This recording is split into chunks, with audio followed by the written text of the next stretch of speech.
একটি একপাক্ষিক সরকার গঠিত হয়েছে। এই সরকার ইতিমধ্যে তার নিরপেক্ষতা শতভাগ হারিয়েছে। নাহিদ ইসলাম পদত্যাগের পরে অন্তর্বর্তীকালীন সরকারের প্রেস সচিব তিনি নাহিদকে পাশে বসিয়ে প্রেস ব্রিফিং করেছেন এবং তিনি এও বলেছেন আগামীতে নাহিদ ইসলাম প্রধানমন্ত্রী হতে পারে। এই কথা কি একজন সরকারের নিরপেক্ষ প্রেস সচিব বলতে পারে? বলতে পারে না। আমরা ছাত্র প্রতিনিধি হিসাবে 3 জন এই অন্তর্বর্তীকালীন সরকারে অন্তর্ভুক্ত হচ্ছি। আজকে যদি আমরা প্রশ্ন করি, যারা ছাত্র প্রতিনিধি হিসাবে এই অন্তর্বর্তীকালীন সরকারে অন্তর্ভুক্ত হয়েছিলেন তাদের মধ্যে একজন এই সরকার থেকে পদত্যাগ করা মানে 3 জনই পদত্যাগ করা। সুতরাং ছাত্র প্রতিনিধি হিসাবে এই সরকারে আর কোনো পদ পদবি কিংবা কোনো বস্তু অ্যাডজাস্ট করার কোনো কথা নয়। সেই জায়গা থেকে তারা যদি দাবি করে যে আমরা এখন ছাত্র প্রতিনিধি হিসাবে এই সরকারের মধ্যে রয়েছি, এটা স্রেফ জনগণের সাথে মিথ্যাচার এবং প্রতারণা।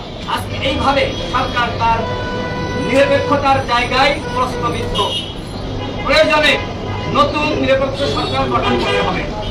যেহেতু 3 জন ছাত্র উপদেষ্টা তারা সরকারে গিয়েছিলেন, আমরা কেউ বলি নাই, কোনো দল অভ্যুত্থানের কোনো শক্তি পক্ষ বলে নাই যে ছাত্ররা 3 জন উপদেষ্টা হবে।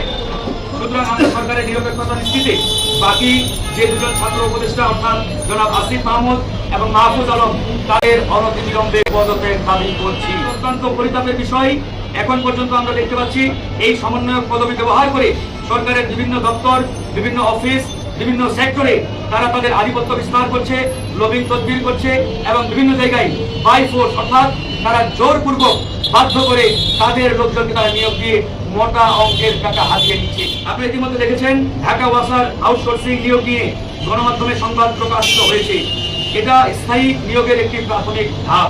2024 সালের 6 সেপ্টেম্বর গণমাধ্যমে প্রকাশিত হয় প্রায় 2500 আউটসোর্সিং কর্মী ঢাকা ওয়াসার বিভিন্ন বিভাগে তারা নিয়োগ দেবে মানে কর্মরত রয়েছে। ওয়াসা তাদের চাকরির সুরক্ষায় বয়স শিথিল করে রাজস্ব খাতে স্থানান্তরের জন্য অনুরোধ জানিয়ে চিঠি দিয়েছিলেন স্থানীয় সরকার বিভাগকে। এক্ষেত্রে আউটসোর্সিং এর নিয়োগ হলেও পরবর্তীতে স্থায়ী করার সুযোগ রয়েছে বলে এটি ইতিমধ্যে প্রতীয়মান হয়েছে। সুতরাং এই নিয়োগে অনৈতিক সুযোগ সুবিধার মাধ্যমে তারা বৈষম্য বিরোধী ছাত্র আন্দোলন এবং তাদের নাগরিক কমিটির সাথে যারা সম্পৃক্ত তাদেরকে এখানে তারা যুক্ত করেছে এবং তাদেরকে নানাভাবে বিভিন্ন সরকারি দপ্তর, বিভিন্ন সরকারি সেক্টরে তারা ইতিমধ্যে পদায়ন করেছে। আমরা পরিষ্কারভাবে বলছি, গণ অধিকার পরিষদের পক্ষ থেকে যেহেতু বৈষম্য বিরোধী ছাত্র আন্দোলন এবং নাগরিক কমিটির মাধ্যমে তারা একটি রাজনৈতিক দলের উত্থান ঘটিয়েছে এবং একটি রাজনৈতিক দলের আত্মপ্রকাশ ইতিমধ্যে তারা করেছে। সুতরাং এরপর থেকে জাতীয় নাগরিক কমিটি কিংবা বৈষম্য বিরোধী প্ল্যাটফর্মের কোনো ব্যক্তি সরকারি কোনো দপ্তর কিংবা সরকারি কোনো সেক্টরে থাকার আর কোনো নৈতিক কিংবা আইনগত অধিকার রাখে না। যারা ইতিমধ্যে নিয়োগ পেয়েছে বা নিয়োগ দেওয়া হয়েছে তাদেরকে অনতি বিলম্বে প্রত্যেকটি সেক্টর এবং প্রত্যেকটি জায়গা থেকে বহিষ্কার করতে হবে, তাদেরকে অব্যাহতি দিতে হবে, অথবা তারা নিজেরাই পদত্যাগ করলে সেটি দেশ ও জাতির জন্য মঙ্গল। ছাত্র প্রতিনিধির দাবিকৃত যে 2 জন ছাত্র নেতা ইতিমধ্যে এই সরকারের অন্তর্বর্তীকালীন সরকারের উপদেষ্টা হিসাবে চেয়ারে রয়েছেন জনাব আসিফ মাহমুদ শরীফ ভুইয়া এবং জনাব মাহফুজ আলম, তাদেরকে অনতি বিলম্বে পদত্যাগ করতে হবে। তারা যদি পদত্যাগ না করে তাহলে গণ অধিকার পরিষদ অন্যান্য সকল রাজনৈতিক দল এবং বিপ্লবের পক্ষের শক্তিগুলোকে নিয়ে অতি দ্রুত কঠোর কর্মসূচি ঘোষণা করবে। এই সরকার একটি রাজনৈতিক দলকে পিছন থেকে পৃষ্ঠপোষকতা দিয়ে সেটাকে পুষিয়ে পালিয়ে সেটাকে সবল করছে। এখান থেকে আমাদের সংশয় সন্দেহের উদ্রেক হয়েছে যে এই সরকারকে কোনো রাজনৈতিক দল গঠনের জন্য জনগণ চেয়ারে বসায় নাই। এই সরকারকে যে মহান দায়িত্ব দিয়ে জনগণ চেয়ারে বসিয়েছিল সেই মহান দায়িত্ব পালন এই 7 মাসে কতটুকু করতে পেরেছে সেটি কিন্তু আজকে পরিষ্কার। সুতরাং আমরা সরকারের কাছে আহ্বান জানাবো, এই সরকার যদি জনগণের আকাঙ্ক্ষা বাস্তবায়ন না করে তাহলে এই সরকারের বিরুদ্ধেও কিন্তু জনগণ দাঁড়াবে। আজকে নিরপেক্ষ নির্বাচন এই সরকারের অধীনে হবে কিনা সেই প্রশ্নেও রাজনৈতিক মহল এবং জনগণের মধ্যে দেখা দিয়েছে। কারণ এই সরকারের এই 7 মাসের যে কর্মকাণ্ড, এই কর্মকাণ্ড এটাই প্রমাণ করে যে এই সরকার নির্দিষ্ট একটি দলের পক্ষে নগ্নভাবে যে পক্ষপাতিত্ব অবলম্বন করেছে সেই জায়গা থেকে তাদের মাধ্যমে নিরপেক্ষ নির্বাচন আশা করে না।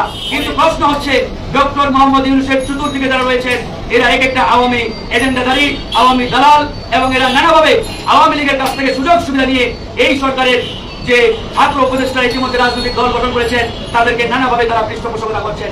আমরা এটাও শুনেছি আওয়ামী বড় বড় ব্যবসায়ীদের কাছ থেকে মোটা অঙ্কের টাকা নিয়ে আসার জন্য এই সরকারের 2 থেকে 3 জন উপদেষ্টা অত্যন্ত ঘনিষ্ঠভাবে কাজ করছেন।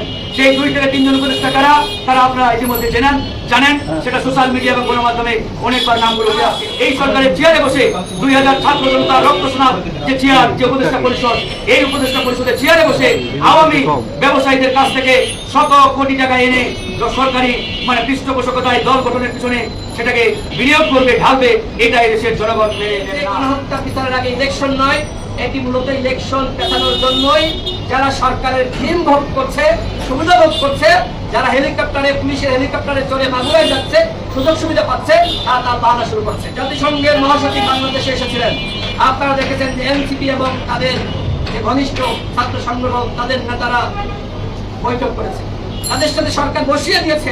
সেখানে ছাত্র অধিকার পরিষদ, ছাত্র শিবির, সেখানে ছাত্র দল, অন্যান্য ছাত্র সংগঠনের নেতারা কেন নাই? কেন আপনারা শুধুমাত্র 7 থেকে 8টি রাজনৈতিক দলকে নিয়ে আপনারা সেখানে মহাসচিবের সাথে বৈঠক করালেন? অন্যান্য দলগুলোকে অভ্যুত্থানের ভূমিকা রাখে নাই? এই যে সরকারের নিরপেক্ষতা এখানে প্রশ্ন। নির্বাচনের আগে সরকার যদি ব্যর্থ হয়ে যায়, সেই ক্ষেত্রে আর একটি 1-11 সৃষ্টি হবে এবং সেই জন্য সেনাবাহিনীকে দায় দিয়ে লাভ নেই। কারণ আমরা লক্ষ্য করছি যে এই সরকার আইন শৃঙ্খলা পরিস্থিতি নিয়ন্ত্রণ করতে পারছে না, এই সরকারের মব জাস্টিস বন্ধ করতে পারছে না। বিভিন্ন জায়গায় আপনারা দেখেছেন সরকারের একজন উপদেষ্টা বলে তোমরা উল্লাস করো, এবং বৈষম্য বিরোধী নাগরিক কমিটির নেতারা ধানমন্ডি 32 বিভিন্ন জায়গায় গিয়েছে। পরবর্তীতে আরেকজন উপদেষ্টা বলে থামাও বাবা থামাও, একজন আগুন ধরিয়ে দেয় আর একজন পানি নিয়ে যায়। এই হচ্ছে আগামী 15 দিনের মধ্যে এই 2 জন ছাত্র উপদেষ্টার পদত্যাগ করতে হবে। আইডিপি আগামী 15 দিনের মধ্যে এই 2 জন ছাত্র উপদেষ্টার পদত্যাগ করতে হবে এবং সরকারের বিভিন্ন দপ্তরে, সেক্টরে ছাত্র প্রতিনিধিদের নিয়োগ দেওয়া হয়েছে, অবশ্যই সেই নিয়োগ বাতিল করতে হবে। সংস্কারের নামে আজকে তারা আরামে বসে আছে, তারা কতটুকু কাজ করছে সেটি নিয়ে প্রশ্ন তৈরি হয়েছে। এই সরকারের উপদেষ্টাদের সম্পদের হিসাব, তাদের পিএসদের সম্পদের হিসাব দিতে হবে। যেহেতু ওয়াসার নিয়োগ নিয়ে বিতর্ক শুরু হয়েছে, সুতরাং এই বিতর্ক আরো আছে। সাংবাদিকদের হাতে হয়তো তথ্য রয়েছে, সাংবাদিক ভাইয়েরা আপনারা প্রকাশ করতে পারছেন না। যখন টকশোতে যায় তখন সাংবাদিকরা বলে, ভাই বিএনপির সংবাদ প্রকাশ করলে নিউজ ডিলিট করা লাগে না, ভিডিও ডিলিট করা লাগে না, আপনাদের করলে লাগে না, কিন্তু সমন্বয়কদের নামে নিউজ হলে সেটা মুহূর্তে ডিলিট হয়ে যায়। কেন? কি কারণ? সাংবাদিকরা কোথায় স্বাধীন? নাহিদ ইসলাম তথ্য উপদেষ্টা ছিলেন, 7 মাসে তিনি কতটুকু সাংবাদিকদের স্বাধীনতা নিশ্চিত করেছেন? দল গঠন একটি ধারাবাহিক প্রক্রিয়া, সুতরাং এই প্রক্রিয়ার সাথে তিনি অন্তর্ভুক্ত ছিলেন উপদেষ্টা পদে থেকে। তিনি যদি বলেন ছিলেন না, প্রমাণ করে ছিলেন না। হঠাৎ করে সে দলের চেয়ারে বসা যায় না, প্রধানের চেয়ারে। তিনি এই দলের সাথে অন্তর্ভুক্ত ছিলেন। বাকি 2 জন উপদেষ্টা এই দলের সাথে দল গঠনেও তারা সম্পৃক্ত আছেন, আপনারা প্রমাণ করে দেখতে পারেন।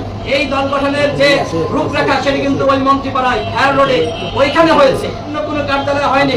নাহিদ ইসলামের বাসায় দল গঠনের রূপরেখা ছক তৈরি করা হয়েছে, পরিকল্পনা করা হয়েছে, কমিটি গঠন করা হয়েছে। সুতরাং কোথায় সরকার নিরপেক্ষ? কোনোভাবে সরকার নিরপেক্ষ না। নিরপেক্ষ নির্বাচন এই সরকারের অধীনে হবে কিনা সেই প্রশ্নেও রাজনৈতিক মহল এবং জনগণের মধ্যে দেখা দিয়েছে। কারণ এই সরকারের এই 7 মাসের যে কর্মকাণ্ড, এই কর্মকাণ্ড এটাই প্রমাণ করে যে এই সরকার নির্দিষ্ট একটি দলের পক্ষে নগ্নভাবে যে পক্ষপাতিত্ব অবলম্বন করেছে, সেই জায়গা থেকে তাদের মাধ্যমে নিরপেক্ষ নির্বাচন আশা করাটা গণ অধিকার পরিষদের পরিষ্কার দাবি। আগামী 15 দিনের মধ্যে বর্তমান সরকারের ছাত্র প্রতিনিধি খ্যাত যারা নিজেরাই দাবি করছে, জনগণ মনে করছে না, জনাব আসিফ মাহমুদ সজীব ভুইয়া এবং মাহফুজ আলমকে পদত্যাগ করতে হবে। তারা যদি আগামী 15 দিনের মধ্যে পদত্যাগ না করে এবং ডক্টর মোহাম্মদ ইউনূসের সরকার এই বিষয়ে যদি কার্যকর কোনো উদ্যোগ না গ্রহণ করে, তাহলে জনগণকে সাথে নিয়ে এবং বিপ্লবের পক্ষের সকল শক্তিকে নিয়ে গণ অধিকার পরিষদ কঠোর কর্মসূচি ঘোষণা করতে বাধ্য হবে। এমনকি আমরা যমুনা ঘেরাওয়েরও কর্মসূচি দেব ইনশাআল্লাহ।